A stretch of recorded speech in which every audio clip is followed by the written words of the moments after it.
बच्चों, इससे पहली वीडियो में मैंने आपको विशेष लेखन के बारे में जो बताया वो पार्ट 1 था और ये उसी का पार्ट 2 है। इसमें क्वेश्चन है, यानी कि इसके तीसरे पार्ट के अंदर आता है, लेकिन उसी से संबंधित है। विशेष लेखन का स्वरूप और प्रकार क्या होता है। यहाँ पर इसका क्वेश्चन है, विशेष लेखन किसे कहते हैं। विशेष लेखन किसे कहते हैं। समाचार पत्रों में विशेष लेखन की क्या भूमिका है, स्पष्ट करें।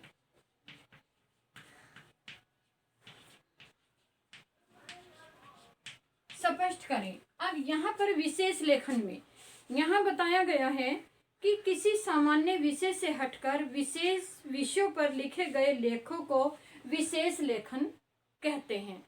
यानी किसी सामान्य विषय से हटकर विशेष विषयों पर लिखे गए लेखों को विशेष लेखन कहते हैं। कृषि, व्यापार, शिक्षा, स्वास्थ्य, खेल, मनोरंजन, प्रौद्योगिकी, कानून आदि विशेष लेखन के अंतर्गत आते हैं। समाचार पत्रों और पत्रिकाओं में इन विषयों पर विशेष लेखन लिखे जाते हैं। समाचार पत्रों में विशेष लेखन के लिए एक अलग स्थान होता है अथवा बॉक्स निश्चित होता है। विशेष लेखन विषय से संबंधित विशेषज्ञों द्वारा ही लिखे जाते हैं। क्वेश्चन नंबर इसका 2 है, बीट रिपोर्टिंग और विशेषीकृत रिपोर्टिंग में क्या अंतर है। 2 प्रकार की रिपोर्टिंग होती है, एक बीट रिपोर्टिंग होती है, एक विशेषीकृत रिपोर्टिंग होती है। तो इन दोनों में क्या अंतर है। यहाँ इन दोनों में अंतर है। पहला अंतर, संवाददाता के क्षेत्र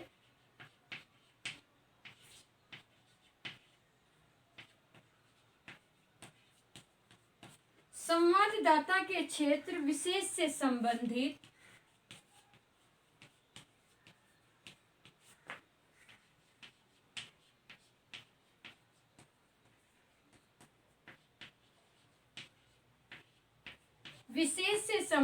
रिपोर्टिंग को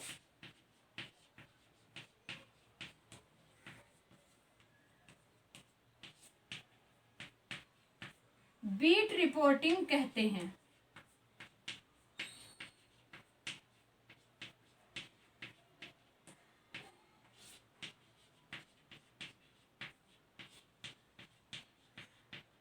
बीट रिपोर्टिंग कहते हैं। यहाँ पर इसका है, किसी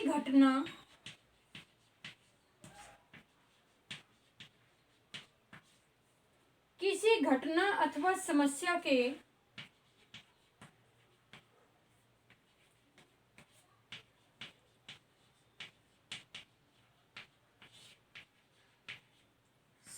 के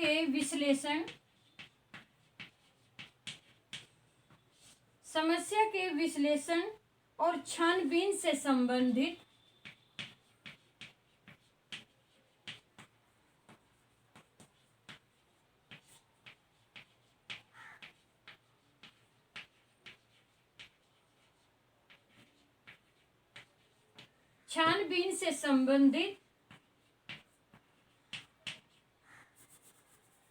विशेषीकृत रिपोर्ट कहलाती है।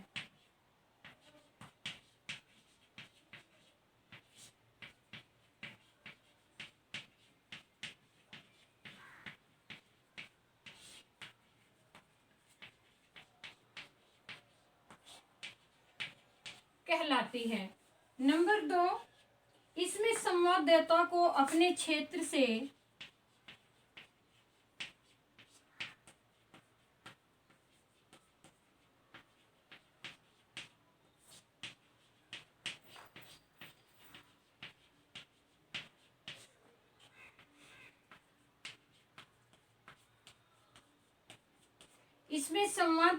अपने क्षेत्र से संबंधित सामान्य खबरें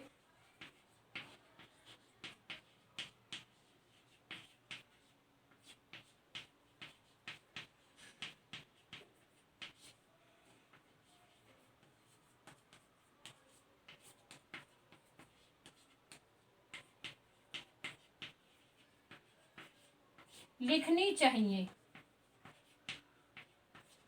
यानी इसमें जो दूसरा है, इसमें संवाददाता को अपने क्षेत्र से संबंधित सामान्य खबरें ही लिखनी चाहिए। इसमें संवाददाता को विशेष विषयों से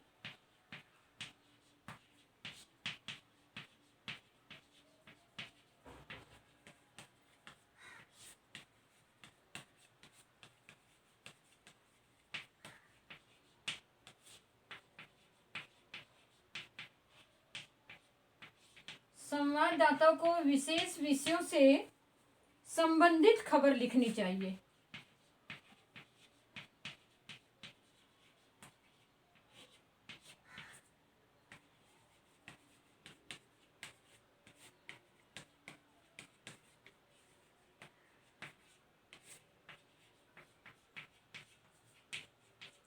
लिखनी चाहिए।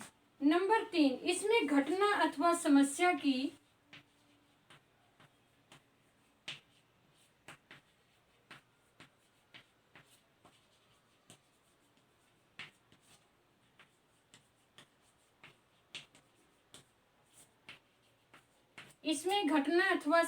की सूचना दी जाती है।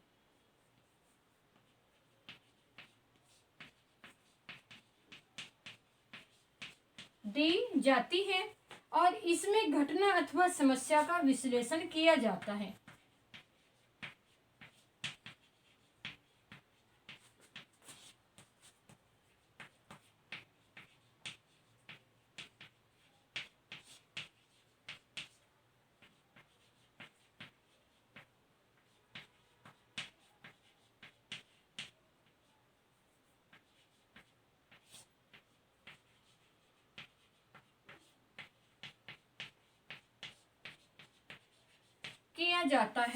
नंबर 4, बीट कवर अथवा बीट रिपोर्टिंग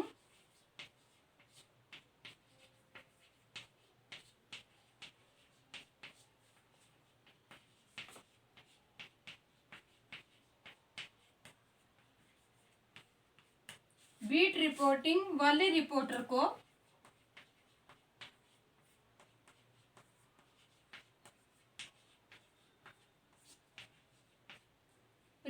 को संवाददाता कहते हैं।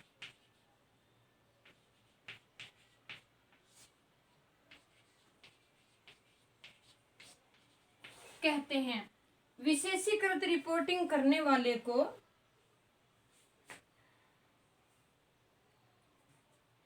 विशेष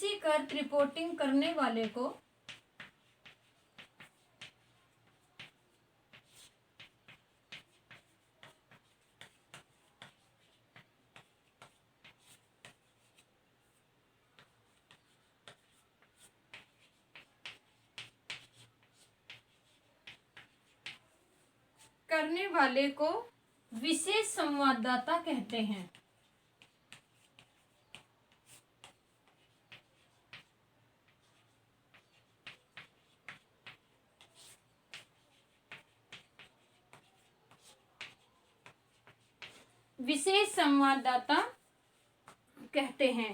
क्वेश्चन नंबर 3, विशेष लेखन की भाषा और शैली का समाचार पत्रों में क्या महत्व है? भाषा और शैली किस प्रकार की होनी चाहिए? इसका आंसर में विशेष लेखन की भाषा और शैली निम्नलिखित प्रकार की होनी चाहिए। विशेष लेखन की भाषा और शैली सरल और सहज, जैसे मैंने पिछली वीडियो में बताया था कि सरल और सहज होनी चाहिए। इसमें तकनीकी शब्दावली का प्रयोग करना चाहिए। इसके क्षेत्र विशेष से जुड़ी शब्दावली भी प्रयोग हो। इसमें सामान्य लेखन में भिन्न विशेष भाषा शैली का प्रयोग करना चाहिए। इसमें विशेष क्षेत्र में संबंधित नवीन शब्दावली को अपनाना चाहिए। क्वेश्चन नंबर इसमें आता है 4, समाचार पत्रों में कारोबार और व्यापार का क्या महत्व है? समाचार पत्रों में कारोबार और व्यापार का बहुत महत्व है, जो इस प्रकार है। समाचार पत्रों में कारोबार और व्यापार से जुड़ी हुई खबरें प्रकाशित होती हैं। इनके द्वारा भारतीय और विदेशी मुद्राओं के जो मूल्य होते हैं उनका पता चलता है। इसके द्वारा सोना, चांदी, लोहा, पीतल, तांबा आदि वस्तुओं के भाव का भी पता चलता है। इसमें प्रतिदिन डॉलर के मुकाबले रुपए की स्थिति में की जानकारी मिलती है। इनके द्वारा शेयर बाजार के उतार चढ़ाव का पता भी चलता है। इनके द्वारा कारोबार तथा व्यापारियों के आयात निर्यात की जानकारी मिलती है। आगे नेक्स्ट क्वेश्चन है, समाचार पत्रों में खेल की क्या भूमिका होती है? समाचार पत्रों में खेल की महत्वपूर्ण भूमिका होती है जो निम्नलिखित है। समाचार पत्रों में खेलों पर विशेष लेख, विशेषांक तथा खेल परिशिष्ट प्रकाशित होते हैं। समाचार पत्रों के माध्यम से खेलों को बढ़ावा मिलता है। इनके माध्यम से खेलों के प्रति खिलाड़ियों की रुचि पैदा होती है। इनमें अनेक खेलों से संबंधित खेल विशेषज्ञों की राय प्रकाशित होती हैं, जिनके द्वारा खिलाड़ियों को अपनी कमियों का पता चलता है तथा वे अपने खेल को और भी ज़्यादा निखार सकते हैं। इनके द्वारा देश विदेश में आयोजित होने वाली प्रतियोगिताओं का पता चल जाता है।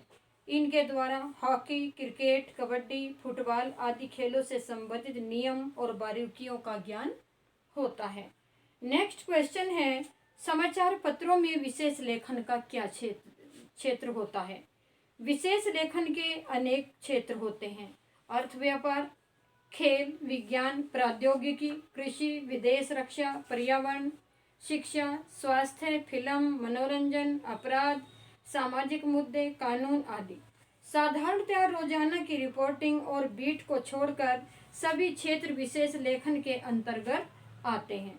इसमें अलग से विशेषज्ञता की आवश्यकता होती है, परंतु अखबारों और दूसरे माध्यमों में जो खेल, कारोबार, सिनेमा, मनोरंजन, फैशन, स्वास्थ्य, विज्ञान, पर्यावरण, खेल कूद आदि के बारे में उनकी शैलियों का रहन सहन जैसे विषयों को इन विषयों पर लेखन के कारण अधिक महत्व दिया जाता है और मिल भी रहा है। इसके अतिरिक्त शिक्षा, विदेश नीति, राष्ट्रीय सुरक्षा, विधि जैसे क्षेत्रों में विशेषीकृत रिपोर्टिंग को प्राथमिकता दी जाती है, जो अभी यहाँ पर आपको बताया है।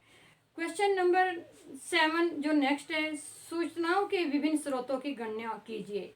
नंबर 1 मंत्रालय के सूत्र, नंबर 2 प्रेस कॉन्फ्रेंस और विज्ञप्तियां, नंबर 3 साक्षात्कार, नंबर 4 सर्वे, नंबर 5 जांच समितियों की रिपोर्ट्स, नंबर 6 क्षेत्र विशेष में सक्रिय संस्थाएं और व्यक्ति, नंबर 7 संबंधित विभागों और संगठनों से जुड़े व्यक्ति, नंबर 8 इंटरनेट और दूसरे संचार माध्यम, नंबर 9 स्थायी अध्ययन प्रक्रिया। ये सूचनाओं के विभिन्न स्रोत होते हैं जिनके द्वारा हम सूचनाएं एक दूसरे के पास भेजते हैं या फिर उनका आदान प्रदान करते हैं।